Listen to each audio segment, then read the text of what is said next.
this man from the U.S. Army claims that 57 alien species similar to us humans are walking among us. U.S. military UFO report does not confirm or rule out alien activity on our planet. In the world of UFO research, the name of retired Army Sergeant Clifford Stone is nearly a legend. Stone claimed to have been serving for 22 years as a decorated Vietnam combat veteran. From 1968 to 1990, he was part of a secret elite group that was assigned to recover the crashed UFO or ETs, parts, alien bodies, and artifacts. And besides, he said that intelligent life had been visiting our planet in highly advanced crafts that are capable of covering many light years in less time, which is beyond modern human knowledge. Initially, he was assigned to the NBC team as nuclear, biological, and chemical retrieval and abatement detail at Fort McClellan Army Post in Alabama, and did some regular assignments until he was called for retrieval duties. He was reportedly out for a week when the Army required him for UFO retrievals. And what's more, his Army service record was manipulated and excluded all his UFO recovery activities, showing him as a typist. To support his claims, Stone cleverly disclosed the existence of classified projects such as Moon Dust and Blue Fly that had been created to hide the UFO's debris by using Freedom of Information Acts.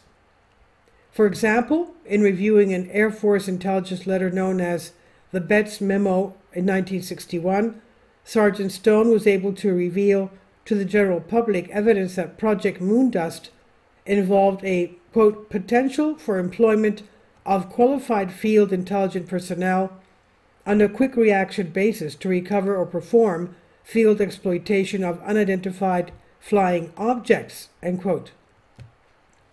Stone's catalogs in UFOs are real documents he had been able to retrieve by FOIA even during his years of military service.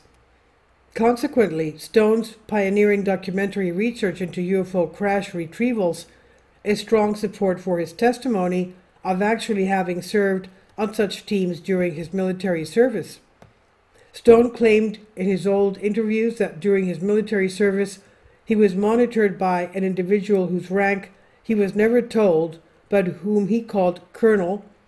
The Colonel was present at UFO crash retrieval locations and led debriefing sessions of Stone.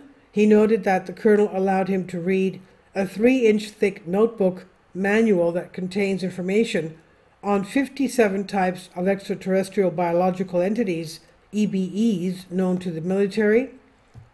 He said that many species looked like humans, but their eyes were slightly larger and had black iris, and according to him, extraterrestrial species contacted only through telepathy and could even read minds. In 1973, Stone was involved in the retrieval of a crashed UFO.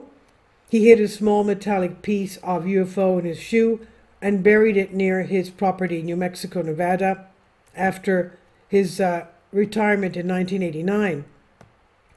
He said, "Yes, I have it and wouldn't dare to keep it in the house. I had it there to show some people where I kept it a day longer than I should have, and then somebody actually came here and tried to take it. That was some tense moments. I almost shot somebody that day," he said.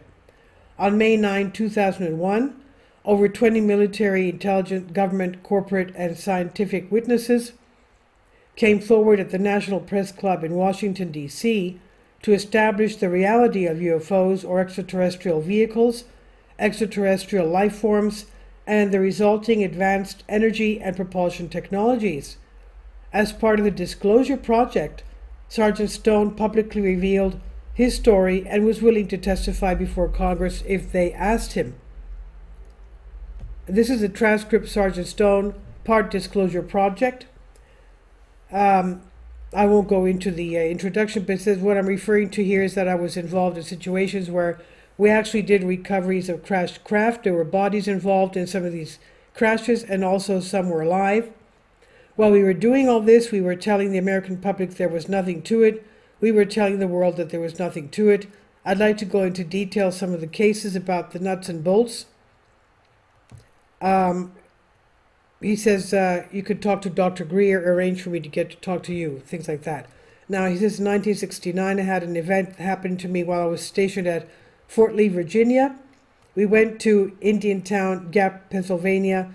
That would be my first exposure to any time that we would be recovering an unidentified flying object.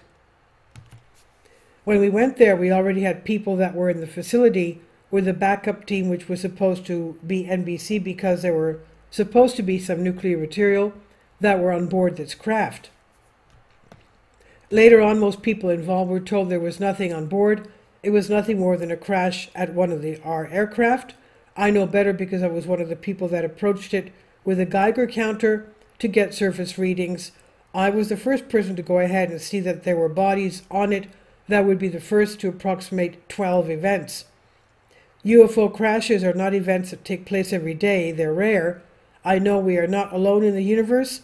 I know that the absence of evidence is not evidence of absence. It's evidence that has been denied to the American people. I stand before you today in my Almighty God and tell you this. If the Congress calls me and says, will you testify in detail what you know? I stand here today prepared and ready to do just that. Governments must never lie to the people for no reason. Thank you, he says. Now further, talking about Stone's alien encounter in Vietnam, where he helped aliens to escape from military custody as he cared for the rights of extraterrestrials who visited Earth. Sergeant Clifford Stone claimed that he had been good at communicating with ETs, found at crash sites or in an encounter with his military team. Once his team fired a bullet at an ET, but they deflected it with some advanced technology. He also mentioned the teleport techniques of ETs when he found himself hundreds of feet from his initial position. Stone also claimed that there are many alien groups that visit our solar system and Earth as well, but when humans learned how to detect their crafts, they limited their visits but did not stop. He had no intention to benefit from his claims and evidence and no desire to gain publicity. His only desire is to let the U.S. citizens know the truth about UFOs and extraterrestrial hypothesis, ETH, that these are interplanetary spacecraft. Sergeant Clifford Stone, age 72, passed away peacefully at his home February 10, 2021. And this is on Collective Spark by Vicky Vermas Hausen Wise. Please leave your comments and thank you for your support. Please support my Patreon account. The daily posts are 5 videos daily and they are totally different from what I have on my YouTube channel. Thank you so much for your support and that you find all my content so interesting. You'll find the Patreon account details in the description box below.